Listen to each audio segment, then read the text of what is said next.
Oppenheimer presenta. Llega a usted por cortesía de Arcos Dorados.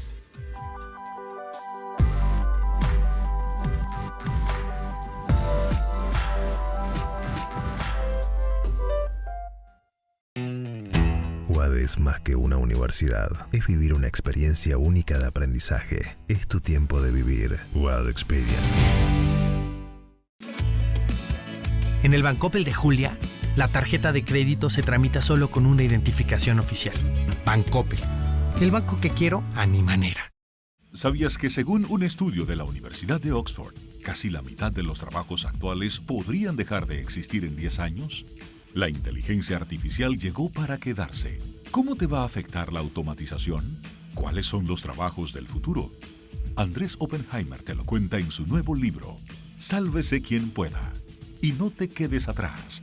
Encuéntralo en librerías.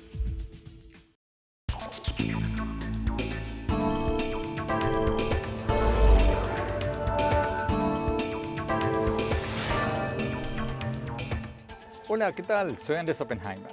Hace pocos días hubo un terremoto político en Chile que podría tener un impacto en toda la región. El texto constitucional apoyado por el gobierno de izquierda del presidente Gabriel Boric fue derrotado por un margen aplastante en el plebiscito de Chile del 4 de septiembre. La propuesta constitucional era para refundar el país y, entre otras cosas, convertirlo en un país plurinacional, con estados semiautónomos para los mapuches y otros pueblos originarios dentro del Estado chileno, pero fue derrotado por una amplia mayoría de casi el 62% de los chilenos, contra apenas un 38% que votaron a favor. O sea, el voto del rechazo ganó por casi 24 puntos porcentuales, una enormidad. Y lo más interesante fue que este voto del rechazo, ganó por una abrumadora mayoría incluso en las regiones mapuches y de otros pueblos originarios. ¿Qué impacto va a tener el resultado de este plebiscito? ¿Marca un agotamiento con la izquierda radical en América Latina o es un fenómeno local y aislado de Chile? Hoy lo vamos a analizar con el expresidente de Chile, Eduardo Frei. Frei fue noticia en Chile durante la campaña porque fue el único expresidente de la coalición de centroizquierda que gobernó en Chile varios periodos desde el regreso de la democracia en 1990, que se manifestó en contra del texto constitucional. Pero antes de hablar con él, vamos a hablar con la senadora Jimena Rincón, una de las principales líderes del movimiento al rechazo a este texto constitucional. La senadora Rincón fue una figura clave para que muchos sectores de centroizquierda de Chile se sumaran a la centroderecha y a la derecha en contra de esta propuesta constitucional. Y vamos a hablar también con el ex canciller chileno Heraldo Muñoz, que votó a favor del texto constitucional y que pertenece a un partido que es parte de la coalición gobernante del presidente Boric. Y más tarde en el programa, como todas las semanas, vamos a dar nuestro segmento El Innovador de la Semana. Hoy vamos a tener a Pepe Sánchez, el presidente de Juntos. Él acaba de ser destacado por la Organización de Emprendedores Sociales Ashoka como uno de los 8 grandes innovadores sociales de América Latina en el 2021. Juntos, la empresa de Pepe Sánchez, coloca a personas con discapacidades en grandes empresas, o sea, no solo para trabajar en lugares como góndolas de supermercados, sino también en puestos administrativos y hasta gerenciales. Y lo más interesante es que lo hace no solo como una organización de caridad, sino también como una empresa con ánimo de lucro. Vamos a preguntarle cómo lo hacen. Bueno, empecemos con el plebiscito de Chile. Vamos con la senadora Rincón, una de las máximas líderes del movimiento que derrotó este texto constitucional que era apoyado por el gobierno en el plebiscito del 4 de septiembre. Senadora Rincón, gracias por estar con nosotros. Senadora, ¿le sorprendió este margen de la victoria del voto rechazo a la nueva Constitución? ¿Cómo se explica este triunfo tan holgado del voto en contra de este proyecto constitucional? No me sorprendió porque de verdad fue, Andrés, contundente y no me sorprendió porque yo ya lo había compartido en algunas entrevistas radiales en algunas conversaciones con el grupo de trabajo, al recorrer el país y recorrer mi región, percibía el apoyo a lo que habíamos definido como la opción que era la correcta. Se me acercaban las personas sin yo hacer nada, y el día mismo de la votación esto fue creciendo.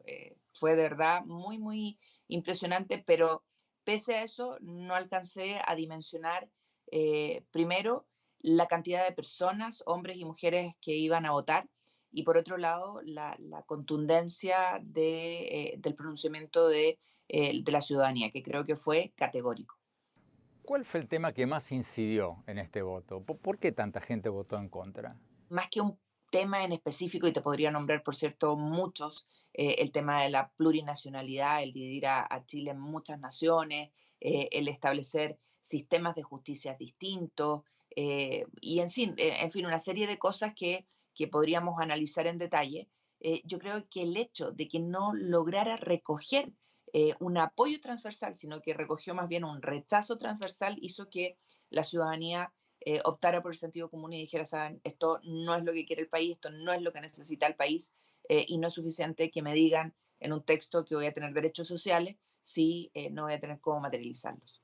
¿Cómo queda ahora el tema de los mapuches? No sé si alcanzaste a ver ya con el transcurso de los días, y supongo que sí, cómo fue la votación en los territorios donde los mapuches tienen su mayor concentración, pero fueron de los territorios con mayor rechazo.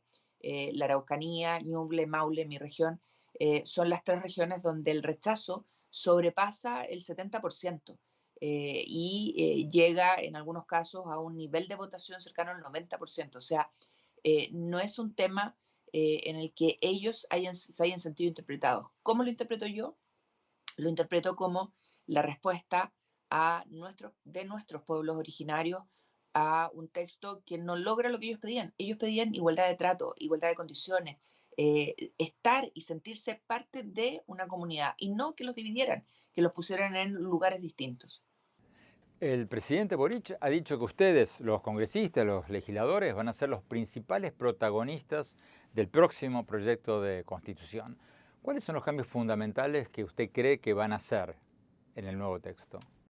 A ver, yo creo que es importante precisar que lo que nosotros creemos es que no es el Congreso el que tiene que redactar el nuevo texto, sino que más bien el Congreso tiene que habilitar el nuevo proceso. Y ese nuevo proceso, con convencionales elegidos, tiene que ser muy austero, muy corto, muy preciso, y no parte de cero. ¿Dónde deja esto parado al Partido Comunista y a otros partidos de ultraizquierda que son un bloque importante en la coalición gubernamental? Porque un dirigente que, como usted, estaba en la campaña del rechazo, Christian Wanken, dijo que el gran derrotado del plebiscito del 4 de septiembre fue el Partido Comunista. ¿Cierto o falso? Yo creo que los grandes derrotados de esto son los extremos que polarizaron al país.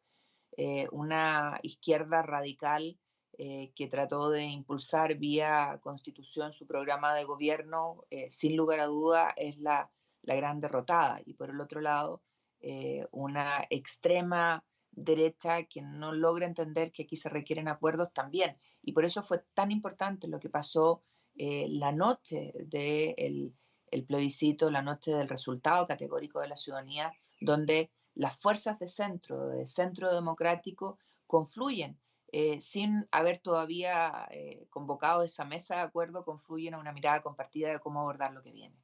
Muchísimas gracias, senadora Jimena Rincón. Tenemos que ir a un corte. Cuando volvamos, vamos a hablar con el ex canciller de Chile, Heraldo Muñoz, y con el expresidente Eduardo Frei. Les vamos a preguntar si este voto en Chile marca un agotamiento con la izquierda radical en América Latina o si por el contrario fue un fenómeno local aislado chileno. No se vayan, ya volvemos.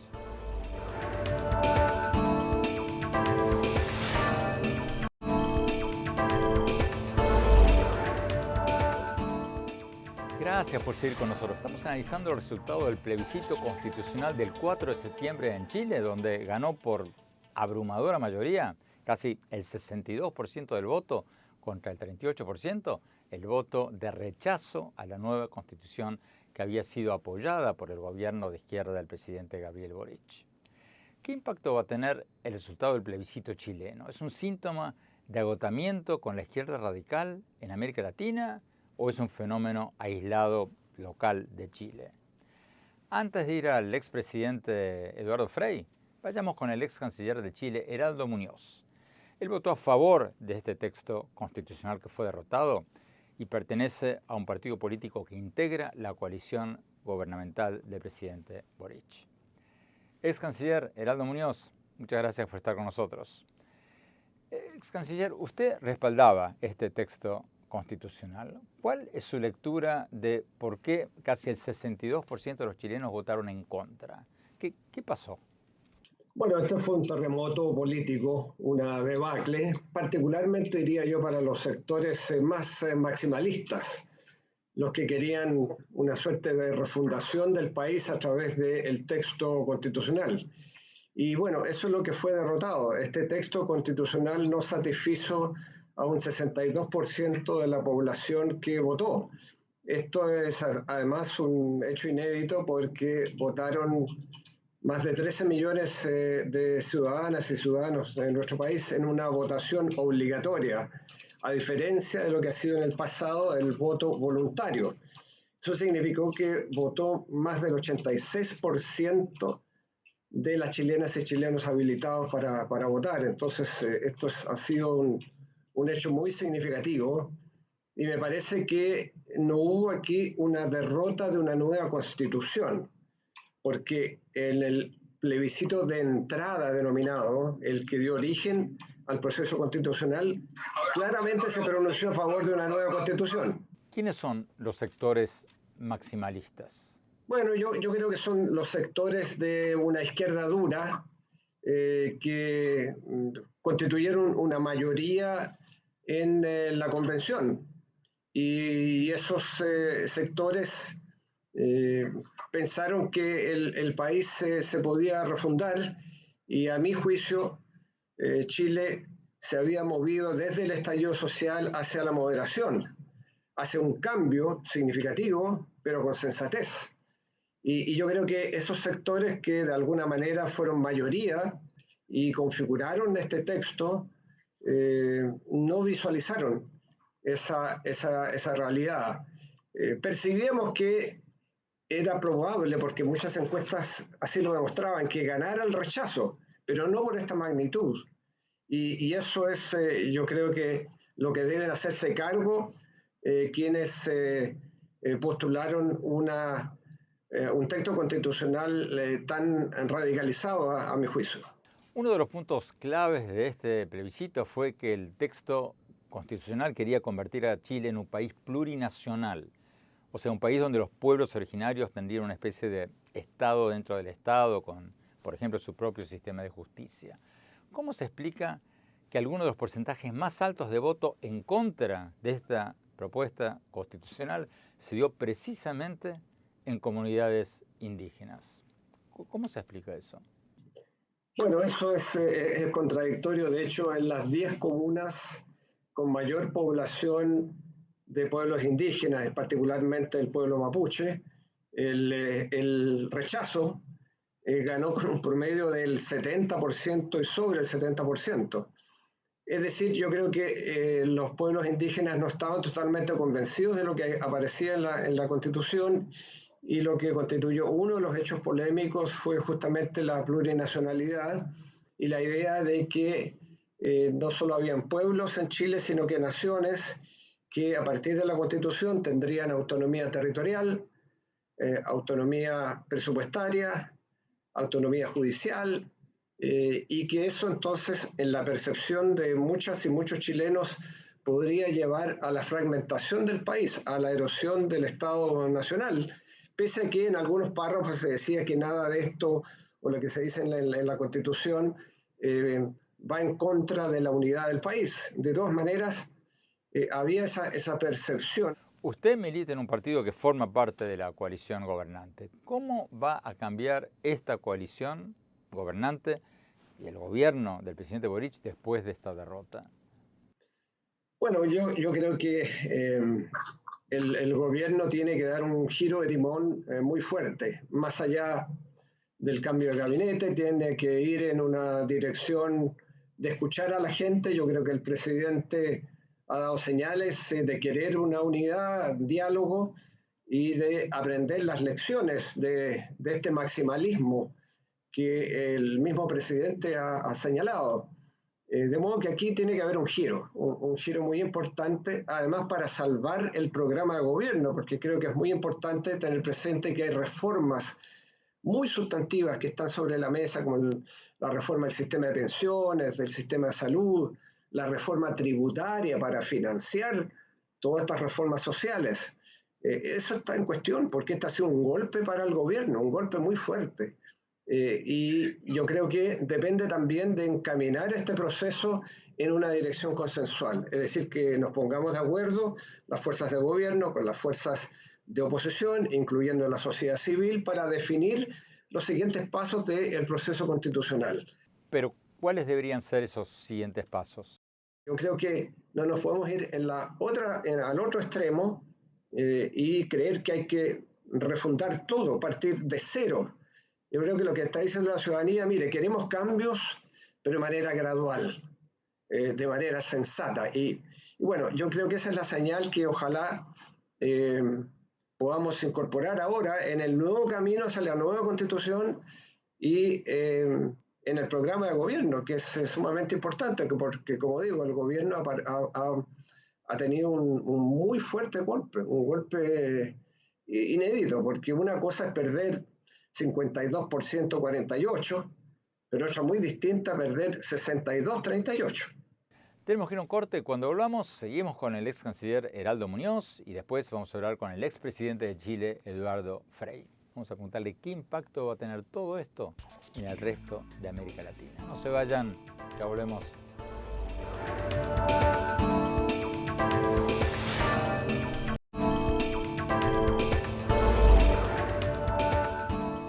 Gracias por seguir con nosotros. Estamos analizando el terremoto político que sacudió a Chile, o sea, el resultado del plebiscito constitucional del 4 de septiembre, donde ganó, donde arrasó, mejor dicho, el voto de rechazo a la nueva constitución que había sido apoyada por el gobierno de izquierda del presidente Gabriel Boric. Estamos hablando con el ex canciller de Chile, Heraldo Muñoz, que votó a favor del texto constitucional apoyado por el gobierno y cuyo partido forma parte de la coalición gobernante.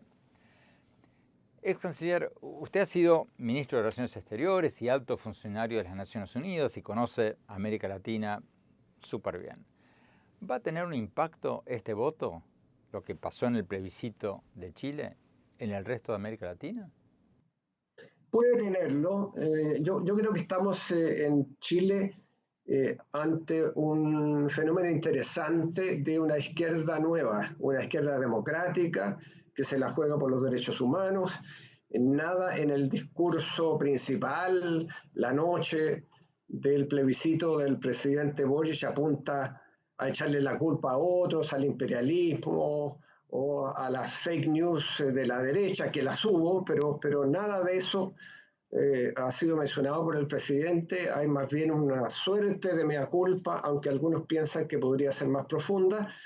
Y en ese sentido, aquí hay una izquierda distinta. Y en ese sentido, yo creo que la experiencia que se está desarrollando con el presidente Gabriel Boric pudiera apuntar a una izquierda distinta, una izquierda nueva, una izquierda fresca. Ex canciller Heraldo Muñoz, muchísimas gracias por su tiempo. Tenemos con nosotros al expresidente de Chile, Eduardo Frei. Como les comentaba al principio del programa, el expresidente Frei fue noticia en Chile durante esta campaña porque fue el único expresidente de la coalición de centroizquierda que gobernó Chile en varios periodos desde el regreso de la democracia en 1990, que se había manifestado en contra del texto constitucional. Vamos con el expresidente. Expresidente Frei, muchas gracias por estar con nosotros. Usted, como decíamos recién, fue el único presidente, si no me equivoco, miembro de la ex concertación de partidos de izquierda que se pronunció por el rechazo al texto constitucional que fue derrotado. ¿Cuál es su lectura de por qué tantos chilenos, el 62%, votaron en contra de este texto constitucional? Porque desde que se inició la convención vimos que había una fórmula que se estaba construyendo para redactar esa constitución que era partisana, que era refundacional, que era agresiva, que era llena de, yo diría, por decir algo, de odio en algunas partes. Entonces, eso creó una situación muy difícil que afectó a mucha gente. El sistema político, el sistema judicial, el sistema de plurinacionalidad. Y ahí también hay un factor fundamental, porque este proyecto de constitución habla mucho de la reivindicación de los pueblos originarios y habla de la plurinacionalidad, convertir a Chile en un país de 12 estados prácticamente y crear sistemas hasta judiciales distintos y hasta sistemas de regiones distintos. Pero los pueblos originarios en la Araucanía, que es el sector más conflictivo que hemos tenido en los últimos años, votó 73% por el rechazo. Y en la mayoría de las comunas donde viven los pueblos originarios, en todas esas comunas ganó el rechazo. O sea, esos pueblos originarios también son razonables y también piensan en el futuro. ¿Este voto tan contundente en el plebiscito marca un agotamiento de la izquierda extrema o de la izquierda radical en América Latina o eso es hilar muy fino, es exagerado? Yo usaría otra frase que dice un diario latinoamericano. La izquierda en Chile no se dio cuenta que este país era un país moderado. No quería la violencia, no quería la situación extrema, que no estaba en esa posición, que quería vivir tranquilamente, que quería que se eliminara la inseguridad que se había creado y evidentemente que eso caló muy firme en toda la comunidad nacional y especialmente también en los pueblos originarios, que siempre han tenido un problema difícil de resolver, a pesar de todos los esfuerzos que se han hecho de los años 90, pero evidentemente que es una lección para Latinoamérica también, porque hoy día escuchaba al presidente de Colombia que decía una frase, se volvió el dictador y Chile no sé qué cosa.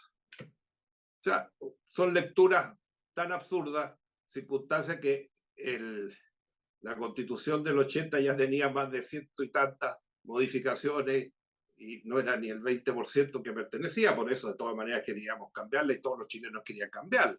Pero decir que se volvía a la época de la dictadura con este resultado era muy absurdo. Y yo creo que en eso el diario que dijo que la izquierda nunca debía desentender que Chile era un país moderado, que la gente no quería más violencia, quería tranquilidad, quería seguridad y quería prosperidad. Tenemos que ir a un corte, quédese con nosotros, por favor, expresidente. Señalemos que el texto constitucional rechazado no establecía explícitamente la creación de 12 naciones dentro del Estado chileno. Cuando volvamos, seguimos con el expresidente Eduardo Frei y después nuestro segmento El Innovador de la Semana y mi opinión sobre el impacto que tendrá este plebiscito en toda América Latina. No se vayan, ya volvemos.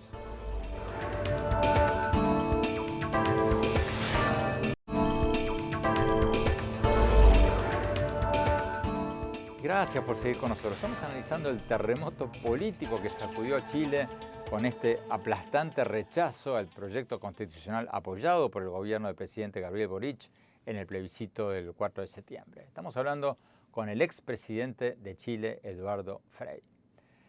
Expresidente, usted dice que Chile demostró ser un país moderado. Acaba la pregunta, ¿va a seguir vivo el modelo chileno de estos últimos 30 años, el modelo que parecía haber estado en problemas o acabado con el estallido social del 2019? Evidentemente que este país, independientemente, yo no creo que este sea un país neoliberal de ultra extrema, es un país que tiene una concepción y por eso ha progresado mucho en los últimos años de apertura al mundo. Si una de las cosas importantes que hizo Chile fue abrirse al mundo, abrirse a la inversión extranjera, pertenecer a todos los mercados, que nos permitió tener casi un 65% del producto en el comercio exterior de Chile. Ese fue el gran cambio. Y también una participación público-privada que es fundamental para crecer. Y yo además pertenezco al Consejo de Política de Infraestructura y permanentemente hemos estado discutiendo con los nuevos ministros cómo desarrollar la infraestructura en una colaboración público-privada, porque si el gobierno de Chile tiene que financiar todo su programa y además tiene que financiar toda la obra de infraestructura, con la bajada que hay especialmente en algunos sectores, lógicamente necesitamos una colaboración público-privada y que haya más inversión. Necesitamos más inversión. Ahora, si eso se considera que es extremadamente liberal o no sé, pero evidentemente que los procesos se van morigerando, se van cambiando y lo que ha sido la historia de éxito en 30 años, hoy día requiere otras condiciones, requiere otros perfeccionamientos y eso es lo que tenemos que realizar y por eso se tiene que hacer también con gradualidad. Es imposible un país que no tiene los recursos en un año, 2 años, resuelva todos los problemas de salud, de educación, de vivienda, de todo y sin recursos del sector público y del sector privado. Entonces, ahí hay una decisión que evidentemente el país también tiene que enfrentar para poder seguir adelante con sus proyectos, con sus modificaciones y con las propuestas que aprobó con el nuevo gobierno. Pero este modelo de apertura comercial, de apertura al mundo, ¿usted cree que se va a preservar con la nueva constitución que se redacte? Bueno, la constitución que se rechazó ahora hay que hacer una nueva, o sea, olvidemos de eso antiguo. No olvidemos de la que teníamos, que fue reformada más de 100 veces, olvidémonos de la que se hizo la convención, porque hay que partir de cero con eso. Incluso el presidente ha hablado de una elección de nuevos convencionales. Pero lo que yo quiero decir, y lo hemos conversado mucho con las autoridades actuales, cuando Chile tiene un 66% del PIB en el comercio exterior, 2 millones de empleos directos, más otra cantidad de empleos indirectos y de servicios. Si todo eso se va a suprimir de la noche a la mañana, se va a decir, no vamos a seguir exportando al mundo, no vamos a seguir inserto en el mundo, un país de 20 millones que ha hecho un tremendo esfuerzo exportador en todos los ámbitos, no solamente en la minería. Entonces, cambiar ese modelo, decir, termino con todo eso, ¿qué significa para Chile? La paralización. Ahora, lógicamente se le pueden hacer ajustes, se pueden distribuir mejor los mercados, se pueden mejorar las condiciones para la inversión extranjera, pero todo eso son, a mi juicio, complementos, modificaciones que hay que ir haciendo y buscando los acuerdos para que eso se pueda hacer. Expresidente Frey, muchísimas gracias por su tiempo. Tenemos que ir a un corte. Cuando volvamos, nuestro segmento El Innovador de la Semana y mi opinión sobre el impacto que va a tener este plebiscito de Chile. No se vayan, ya volvemos.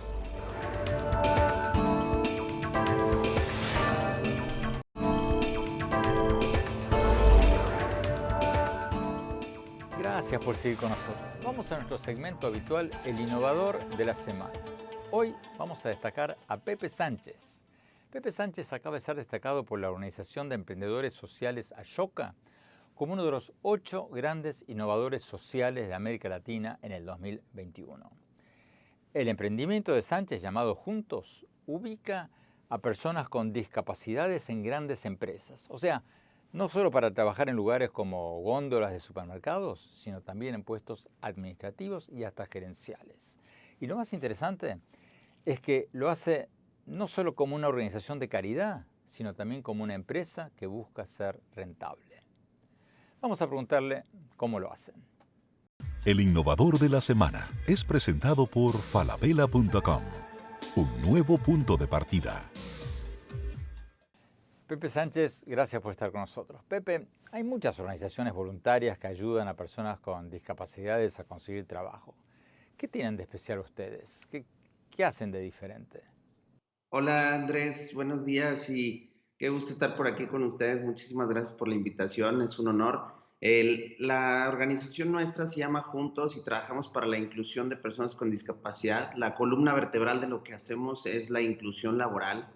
Creemos que a partir de la obtención de un empleo las personas pueden ser independientes, autónomas, tomar sus propias decisiones y bueno, pues eso les puede ayudar a cambiar toda su vida, ¿no? ¿Qué significa eso en términos prácticos? Pepe, ustedes hacen énfasis en colocar a gente con discapacidades en grandes empresas. ¿Cómo convencen a las grandes empresas a contratarlos? La mayor parte de las personas con las que trabajamos tienen un nivel educativo bajo, entonces hemos estado trabajando mucho con las fábricas, sí, de grandes empresas, también con sus corporativos en puestos administrativos, y hay gente que ha ido creciendo, pero bueno, la realidad es que en México el acceso a la educación no es para todos y todas, entonces mayormente están en ese nivel académico y accesan a ese tipo de vacantes que hay acá en el país, ¿no? ¿Por qué hicieron la transición de ser un grupo voluntario a una empresa? Pues es un tema de supervivencia. Las organizaciones sociales tenemos que empezar a ser sostenibles. Digo, es una tendencia mundial que tenemos que empezar a buscar generar ingresos propios, porque el tema de los donativos, la cultura de los donativos en México, cuando menos, pues es muy pobre. Entonces, hemos desarrollado esta metodología en la cual podemos generar recursos a través de asesorar a las empresas en temas de inclusión. Y bueno, pues eso nos ha permitido escalar el impacto de lo que hacemos y, bueno, pues crecer de manera más ordenada, ¿no? Si dependiéramos exclusivamente de los donativos, pues yo creo que no sería posible lo que estamos haciendo. ¿Son rentables ya? Tenemos una mezcla sana de ingresos. Tenemos una organización que es una non-profit y una for-profit y tenemos una mezcla sana más o menos del 50 y 50% de nuestros ingresos de fuentes propias y de donativos, convocatorias y otra serie de donativos que nos ayudan a generar nuevos programas, innovación y muchas otras cosas. ¿A cuánta gente con discapacidades han colocado ya y en qué tipo de empresas? Estamos ya cercanos a haber colocado 800 personas con discapacidad en distintos empleos. Las empresas con las que trabajamos de manera muy importante es Cummins, por ejemplo, General Motors. Trabajamos mucho con una empresa que se llama Grundfos también. Grupo Walmart, actualmente estamos trabajando muchísimo y acabamos de empezar un programa con Procter & Gamble que yo creo que va a detonar un montón de colocaciones también acá en el país. Muchas gracias, Pepe, y felicidades por el reconocimiento de Ashoka. El innovador de la semana es presentado por falabella.com, un nuevo punto de partida. Tenemos que ir a un corte. Cuando volvamos, mi opinión sobre este terremoto político que sacudió Chile en el plebiscito del 4 de septiembre y qué impacto podría tener en el resto de América Latina. No se vayan, ya volvemos. En falabella.com, la calidad la dejamos en manos de expertos. Creo que hemos encontrado el Santo Grial 3.0. Aprobado, aprobado, aprobado. Caracoles. Miles de marcas, miles de emprendedores, la mejor calidad. Todo lo que necesitas está en el nuevo falabella.com. Descarga la app.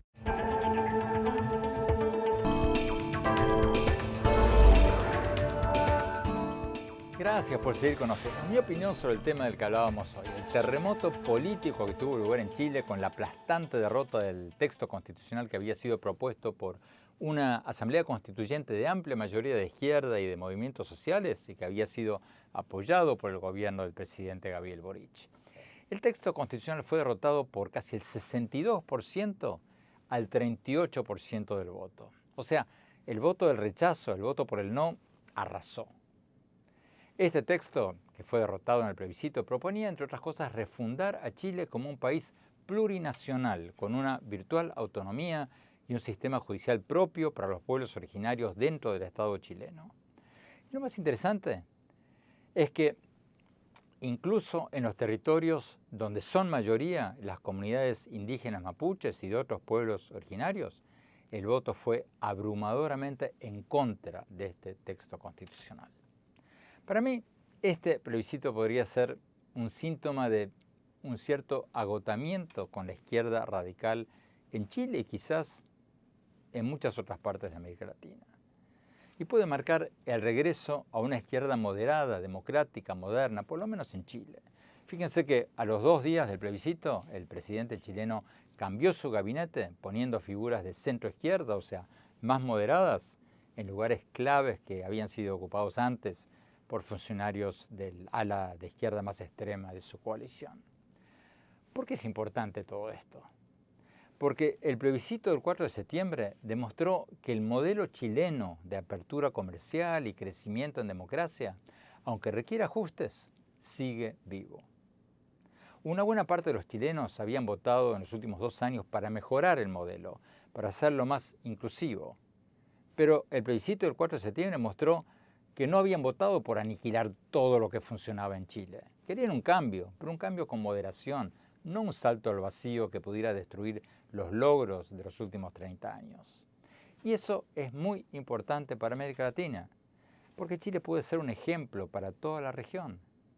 Desde que volvió la democracia en 1990, Chile ha logrado crecer y reducir la pobreza más que prácticamente todos los demás países latinoamericanos.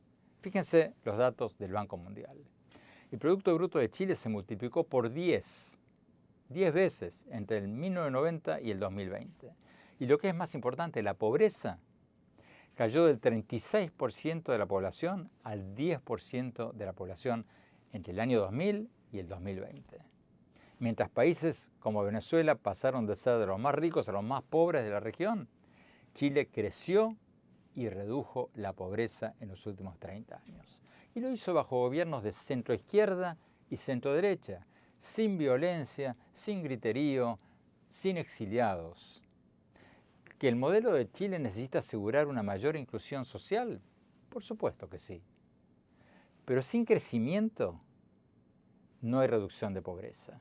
Y de poco sirve una mayor inclusión social si se ahuyentan las inversiones y aumenta la pobreza. Esto que pasó en Chile fue un regreso al sentido común, a la moderación, al centro del espectro político.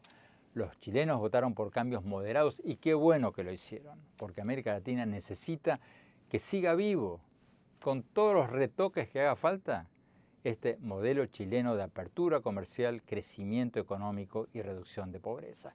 Ese modelo que parecía agonizar tras la revuelta social del 2019, ha vuelto a revivir y ojalá prospere con todos los ajustes que sean necesarios. Bueno, se nos acabó el tiempo. Los invito a visitar mi página web en el sitio de internet andresopenheimer.com. Ahí van a poder encontrar mis artículos y programas más recientes. Síganme en mi Twitter, @OppenheimerA, en mi página de Facebook, Andrés Oppenheimer, y en mi cuenta de Instagram, Andrés Oppenheimer Oficial. Gracias por seguirnos. Hasta la semana próxima.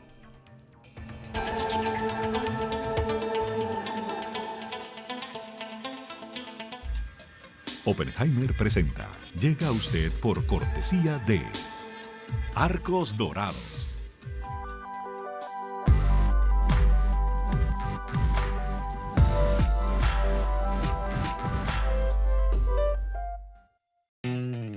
UAD es más que una universidad, es vivir una experiencia única de aprendizaje. Es tu tiempo de vivir. UAD Experience.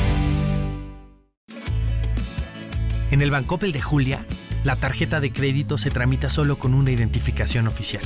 Bancoppel, el banco que quiero a mi manera. ¿Sabías que según un estudio de la Universidad de Oxford, casi la mitad de los trabajos actuales podrían dejar de existir en 10 años? La inteligencia artificial llegó para quedarse. ¿Cómo te va a afectar la automatización?